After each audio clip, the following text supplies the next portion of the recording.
An early hypothesis was that the mindscape of the astral plane is subjective.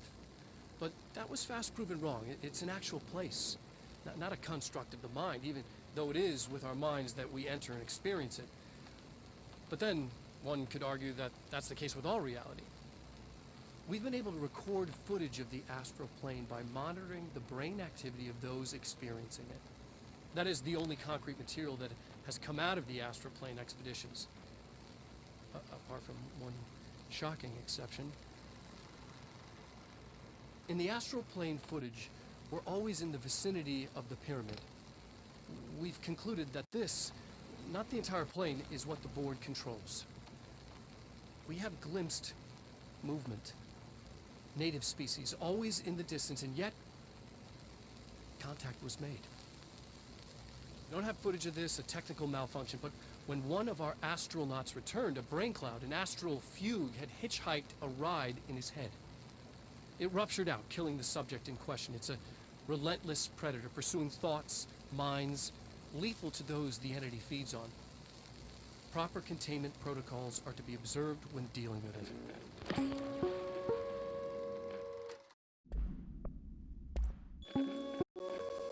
There are areas in the oldest house where, under the right conditions, when the frequencies match, other dimensions leak in. We call these areas thresholds. The quarry is one of the more stable thresholds in the maintenance sector. That's where black rock comes from. Extra-dimensional matter. It has the unique property of blocking out a lot of frequencies. A good thing. It keeps things stable, contained. Think of it as paranatural lead. Our research involves many dangerous things we absolutely need to keep in check. That's what the Black Rock Line fire breaks are about. The panopticon container cells. Sorry to interrupt, sir, but I need the code for the quarry elevator. Oh, Emily. The codes. Black Rock 665. Neighbor of the Beast. Get it?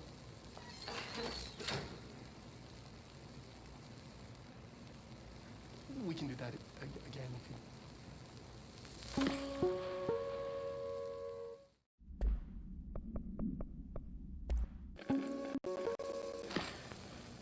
During an AWE investigation, our agents discovered a light switch cord in a Butte bungalow closet.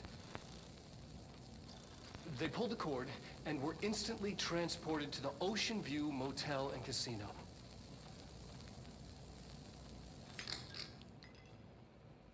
Dream like haze. Whoa. Inside, they found a door marked with an inverted black pyramid. And just like that, it led back to the oldest house, some 2,000 miles from Montana.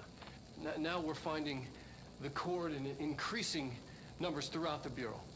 Somehow the two places, they became in tune to each other. The actual physical location of the Ocean View is a mystery. Stepping beyond its walls has so far proven impossible. A place of power, like the oldest house.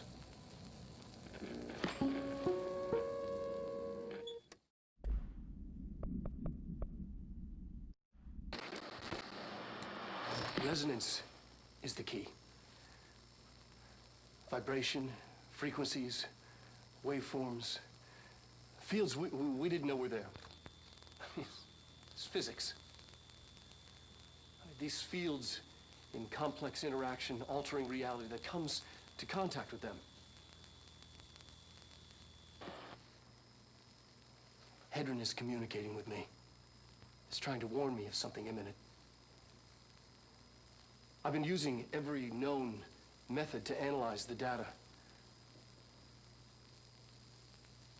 Exposing myself to it. I'm seeing things and overcome by compulsion. It's not just data, it's protection. It's benign.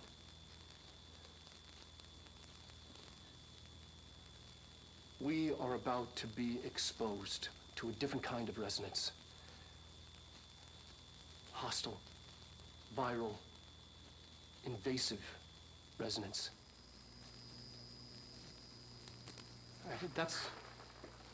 That's what the Hedron resonance amplifiers are for. Taking the protection Hedron can provide us, and keeping us from being wiped out.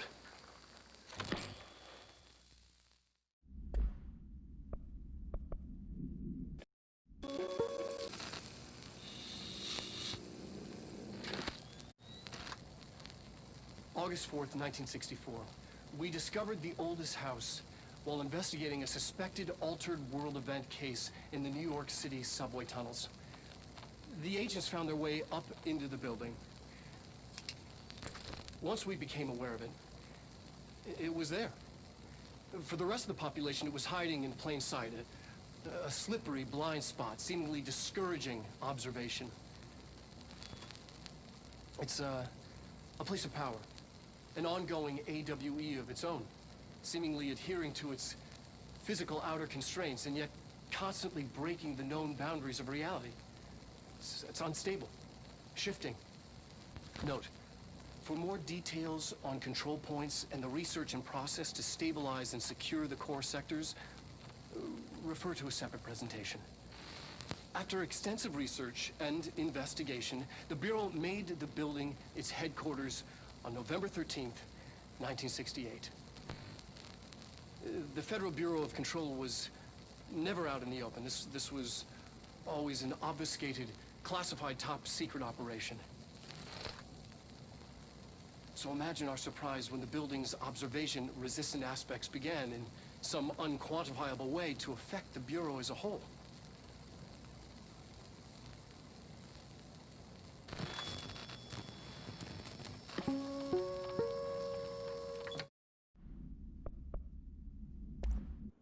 Altered item number 52AE analysis, session 2. By introducing various stimuli to the item, first a low voltage electric shock. No response. Next, I will introduce heat via a standard Bunsen burner.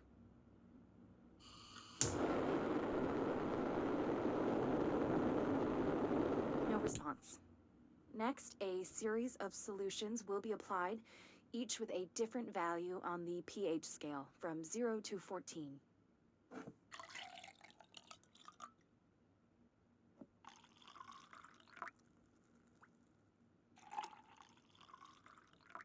No response to any value. Next, I will attempt to communicate.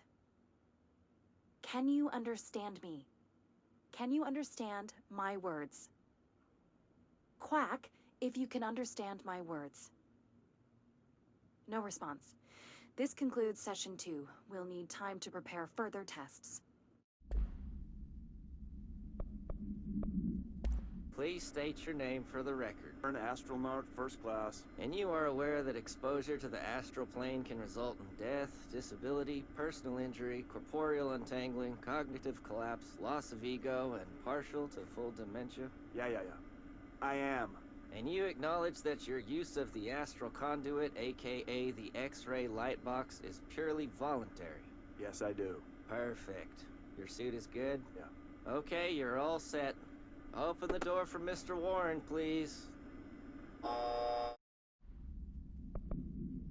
Ranger Squad Charlie 7 returned from an expedition into the quarry threshold just after 0500 Zulu. Your names and describe the purpose of your expedition. Kevin Horowitz. Rupert Wells. Our mission was to map quarry grid coordinates G29. Secondary objective, as always, was to find a route from the threshold entrance and maintenance to the formation. Secondary objective was not a success. What a surprise. And did you encounter any previously unrecorded event or entity while inside the threshold? No, nothing. Do you think we should tell him about the mermaid? Excuse me? Yeah, the mermaid. Horowitz here found this mermaid in the quarry, just sitting on some black rock. She was singing this beautiful song, and he was overcome with desire. She was so alluring. I'd say she was more enchanting than alluring. Fine, enchanting. Did you tell your CO about this? No, because it didn't happen. Nothing happened. As usual, the quarry is full of rocks. That's it. Can we go now? Fuck you guys. Get out of here. Reminder: if the contents of your workspace have been rearranged, removed, added to, or altered in any other way, you should immediately leave the area while speaking to yourself in a reassuring tone. This will not only keep you calm, but also the room. Thank you for your attention.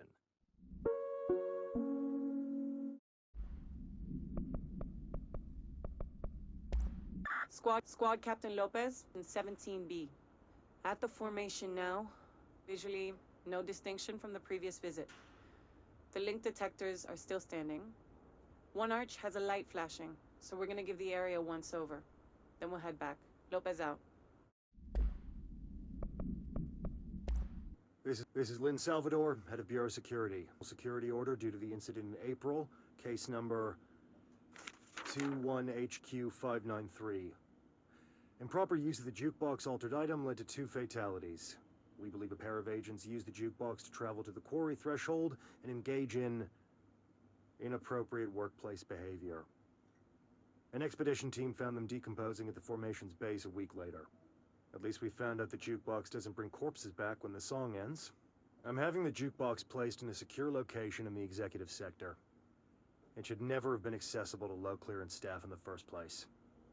The new location's security and proximity to a high-traffic area will prevent misuse, while still allowing for expedition teams to access it when required. See me for any further details.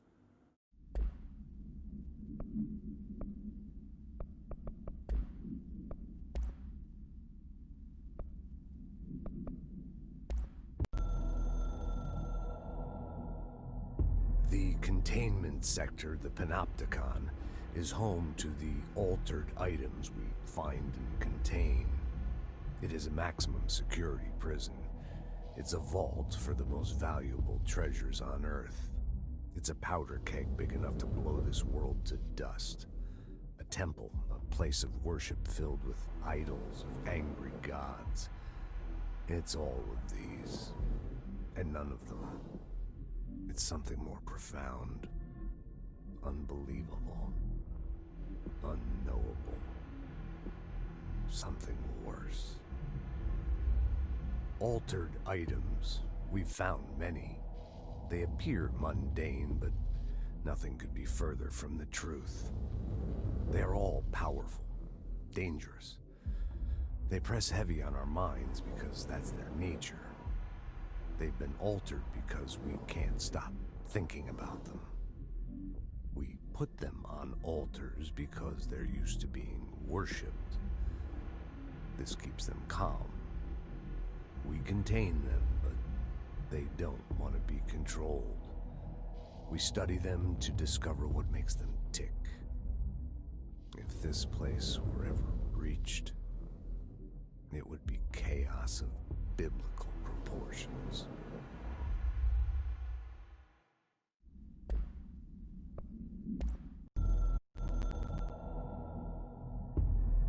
After North Moore stepped down, I doubled every effort to find new prime candidates. There was no one. No one but me. That wasn't good enough. I pushed hard.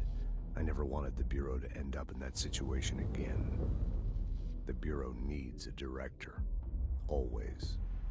When my time reaches an end, I want more options on the table. P1 through P5 were all false leads, dead ends, and disappointments. Then P6, Dylan Faden. He fell into our arms. No parents, they're gone, casualties of an AWE. The boy has exceptional talent. The oldest house will be his home. We'll build him from the ground up. He'll be trained and taken care of. Darling can be in charge of this project. I can't. I'll stay away. I will not fail the boy like I failed my own family. My daughter and my wife. We weren't careful enough back then. Something came home with me. I took work home. My Susanna got sick. When I realized my mistake, I wanted to bring her here, for Darling to do what he could. Kate flat out refused. Civilian doctors treated our daughter, but they didn't have a clue. She died. Kate left me. Same old story. That was a long time ago. The Bureau is all I have now. And the prime candidates are our future. There are two, P6 and P7. We're spoiled for choice.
I can see you're upset, Meg.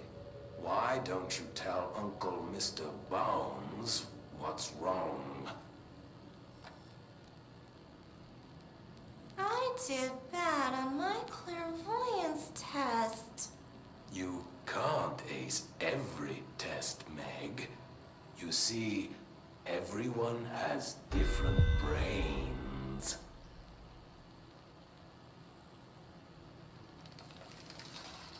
Some brains can talk to each other. We call this ESP. ESP? Some brains can lift objects like a baseball. Talk about a fly ball, eh, Meg?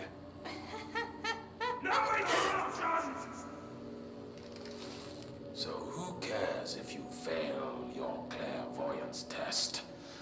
Maybe your brain can throw baseballs, or talk to dead people, or make friends blind. Once we know what your brains can do, we'll know what job to give you. And if your brains are just right, you'll get to sit in the big chair.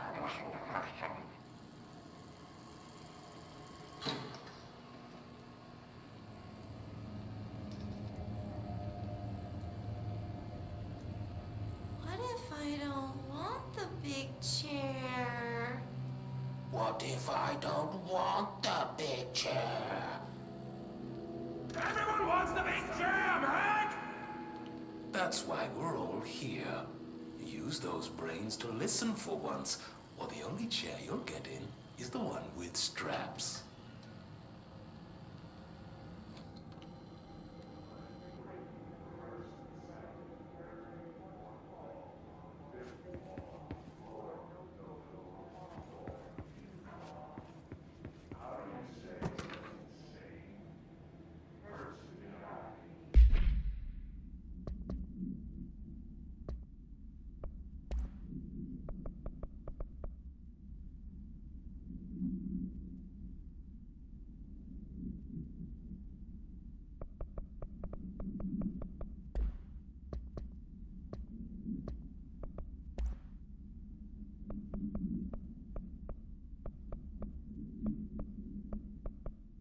Step into the FBC, that's how you do this.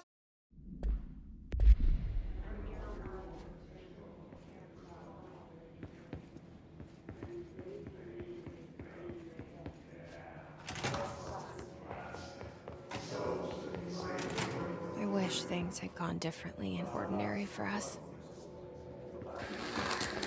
Wishing won't change things. Finding the projector will. Ordinary. There's so much coming together in this one case. A new object of power, something we have not seen before. I mean, coming from me, that's saying something. And the boy, Dylan Faden, prime candidate 6. And the sister as well. I mean, once we catch up with her, but the boy, so much potential. We're talking Northmore level readings here. And I don't want to invoke his name. It's completely different circumstances here. It's remarkable.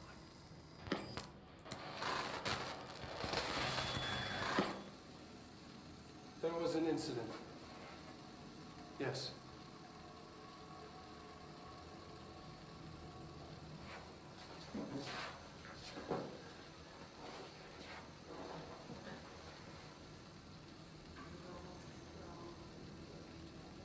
We lost a valuable member of our team, yes.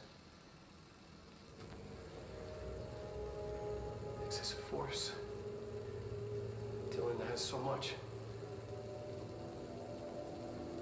But he's just a kid. I'll take the blame. He needs some slack. I mean, boys will be boys. He's exceptional and under a lot of stress. Roberts got killed. It's an unfortunate accident, that's all. Marshall needs to realize this.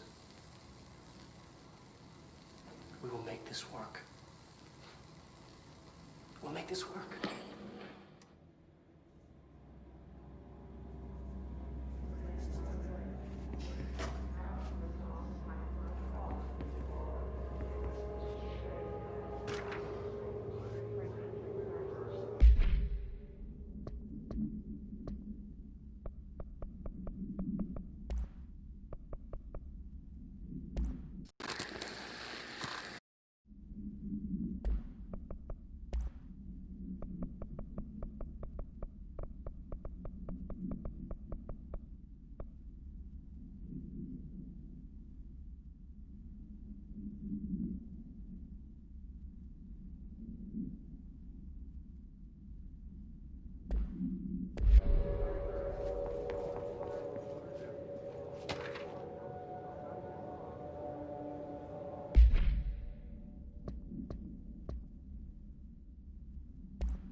Is this what Dylan wanted me to see?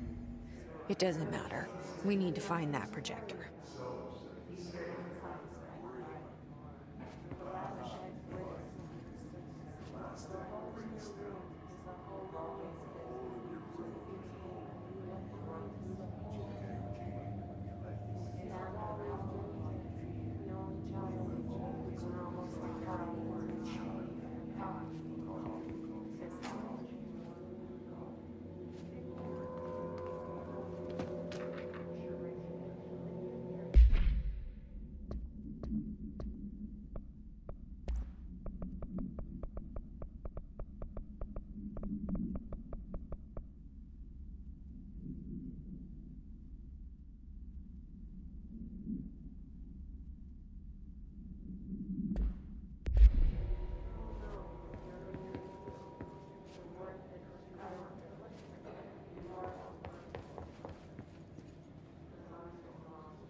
All the times I felt paranoid, I was right. The Bureau could have given me the answers, but they just stood by and watched me.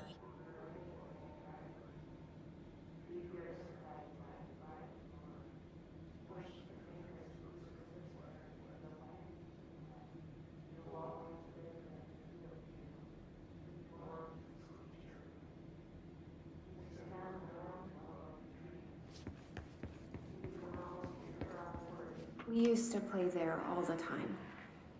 Me and Dylan. And other kids as well.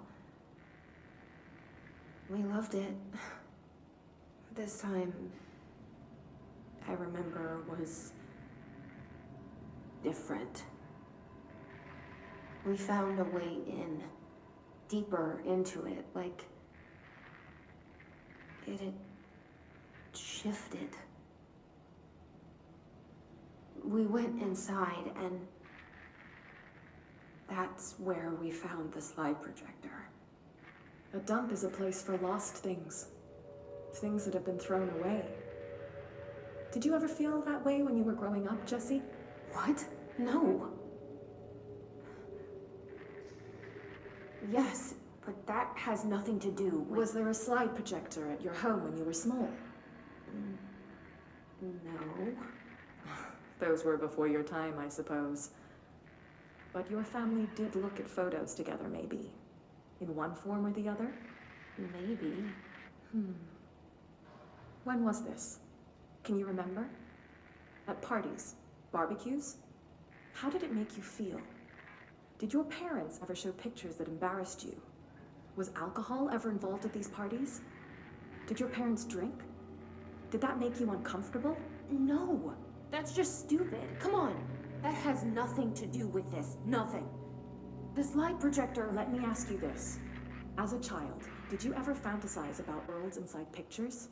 Inside a painting? You know, stepping into a painting, into a hidden world, escaping and finding adventure there, away from your parents. I don't think so. I don't remember. Maybe. I don't know.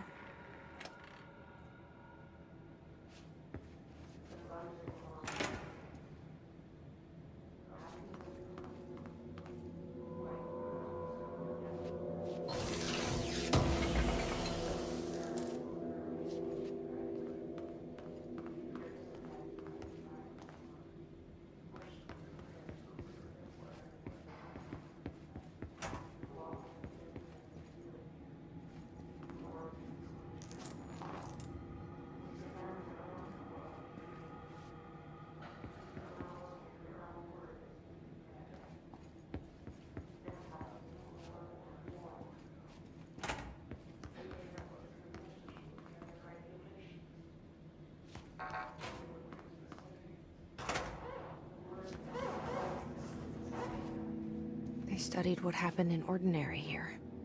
That's the place to start looking.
I were both prime candidates. Experiments.